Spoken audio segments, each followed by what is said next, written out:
단 며칠 만에 대한민국 트로트 지형도가 완전히 뒤바뀌어 버렸습니다. 숫자 9.6%와 14%.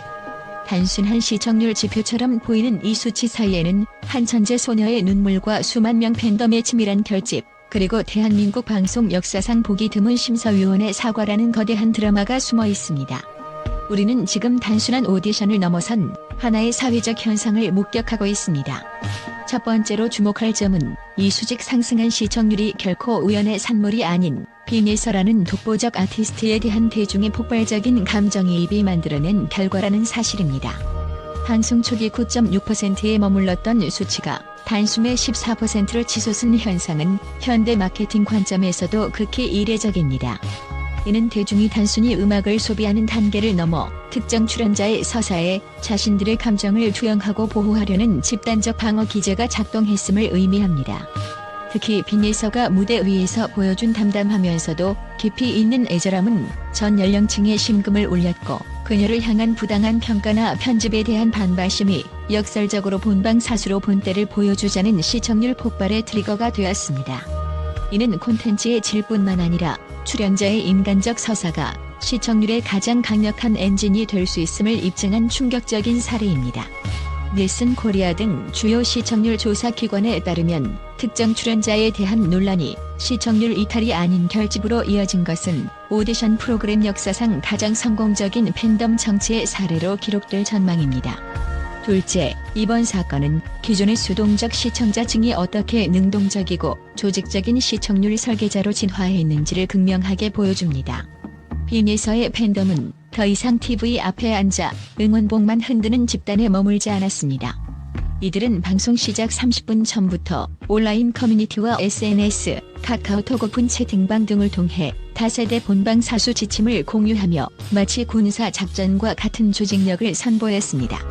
특히 정보 소외계층인 고령층 팬들을 위해 스마트폰으로 시청 인증샷 찍는 법, TV 시청률 조사 가구 참여 방법 등을 교육하는 콘텐츠가 배포되었으며, 부모님 댁에 TV를 원격 제어 앱으로 켜거나 직장 회식 자리에서도 모바일 스트리밍을 켜두는 등 눈에 보이는 수치를 만들기 위한 실질적인 행동에 나섰습니다.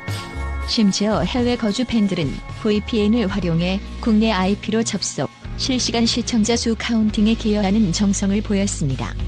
엔터테인먼트 업계 전문가들은 이러한 현상은 단순한 팬심을 넘어선 디지털 실력 행사이며, 닐슨 코리아의 수치상 화제성보다 실제 체감 화제성이 30%를 상회하는 이유는 바로 이러한 보이지 않는 팬덤의 화력 때문이라고 분석합니다. 이들의 실력 행사는 방송 제작진에게 시청자는 더 이상 주는 대로 먹는 존재가 아니며, 우리가 사랑하는 아티스트를 지키기 위해 방송 생태계의 화폐인 시청률을 직접 조절할 힘이 있다는 강력한 경고 메시지를 던진 셈입니다.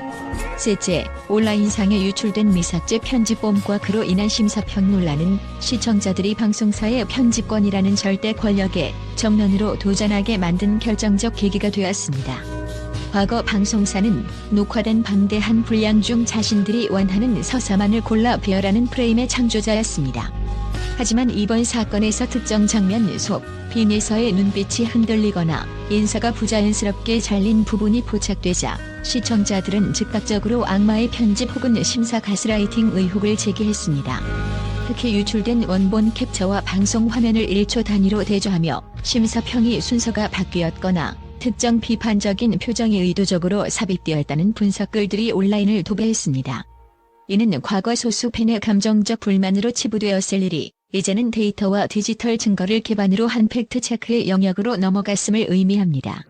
시청자들은 더 이상 제공되는 영상의 표면만을 보지 않고 영상의 이면과 의도를 읽어내는 능동적 옴부즈맨으로서 방송사의 편집실을 실시간으로 감시하기 시작했습니다.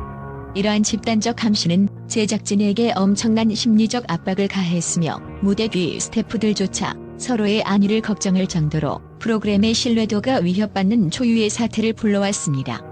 결국 실시간 댓글창이 비판의 장으로 변하며 브랜드 이미지가 실추되자 제작진은 소통 채널을 폐쇄하는 구태의연한 방식 대신 편집의 투명성 제고와 공식 사과라는 전공법을 택할 수밖에 없었습니다.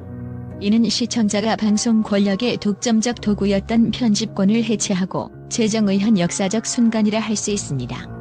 넷째, 방송계의 성역이자 불문율로 여겨졌던 심사위원의 모류성을 깨뜨린 공식 사과는 이번 사태의 파급력을 상징하는 가장 극적이고 상징적인 장면이었습니다. 예고편에서부터 자막으로 선명하게 박힌 심사위원의 사과라는 문구는 시청자들에게 정서적 카타르시스를 제공함과 동시에 방송 권력이 대중의 거센 여론 앞에 전례 없이 무릎을 꿇은 역사적 사건으로 기록될 것입니다.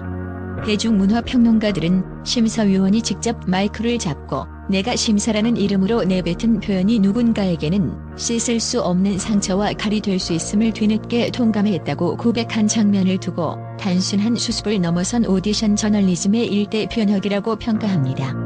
이는 제작진이 시청률 폭락을 막기 위해 던진 승부수였을지 모르나 결과적으로는 빈예서라는 아티스트의 가치를 심사위원의 주관적 평가보다 상위에 두는 시청자 주권의 승리를 공식화한 셈입니다.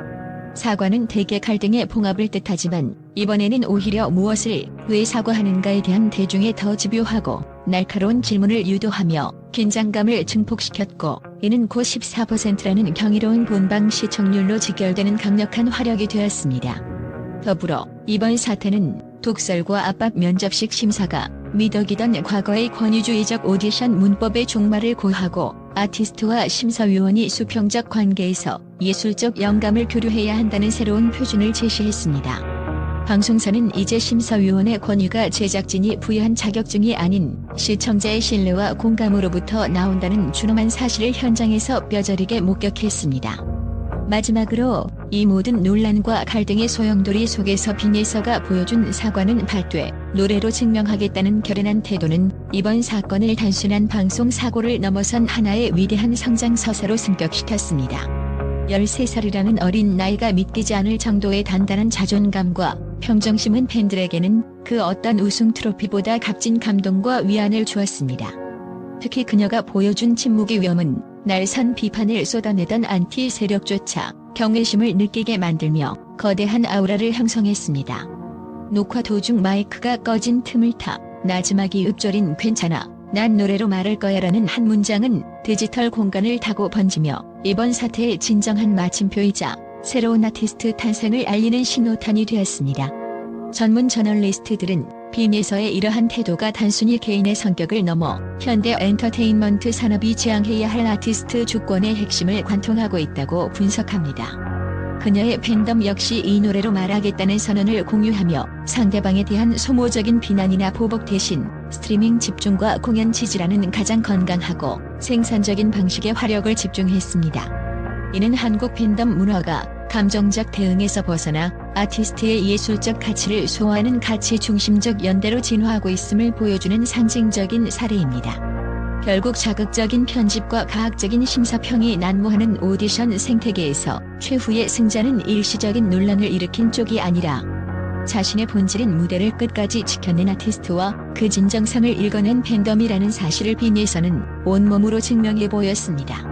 그녀의 떨리는 손끝이 마침내 마이크를 단단히 잡았을 때 시청자들은 단순한 노래가 아닌 한 인간의 증명을 목격하게 된 것입니다.